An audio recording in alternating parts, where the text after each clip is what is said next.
Friends అందరికీ నమస్కారం. ఇప్పుడే అందిన వార్త. సీఎం రేవంత్ రెడ్డి కాన్వేపై బాంబు, తీవ్ర టెన్షన్లో పోలీసులు. ఈ విషయాలన్నీ తెలుసుకునే ముందు వీడియోని పూర్తిగా చూడండి, అప్పుడే మీకు పూర్తిగా అర్థమవుతుంది. అదేవిధంగా చాలామంది సబ్స్క్రైబ్ చేసుకోకుండా వీడియోని చూస్తున్నారు, దయచేసి సబ్స్క్రైబ్ చేసుకోండి. సబ్స్క్రైబ్ చేసుకోవడం వల్ల నేను చేసే ప్రతి వీడియో అప్డేట్ మీకు ముందుగానే నోటిఫికేషన్ రూపంలో వస్తుంది. అదేవిధంగా లైక్ చేయడం మర్చిపోతున్నారు, దయచేసి లైక్ చేయండి.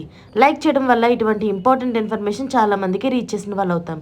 ఇక లేట్ చేయకుండా వీడియోలోకి వెళ్ళిపోదాం. ఫ్రెండ్స్, తెలంగాణ ముఖ్యమంత్రి రేవంత్ రెడ్డి ప్రయాణించే దారిలో ఒక బాంబు అయితే కలకలం రేపింది. ఆయన కాన్వే ప్రయాణించే జూబ్లీహిల్స్ దారిలో ఈ నెల 15వ తేదీన నలుపు రంగు బ్యాగ్ ఒకటి దొరికింది.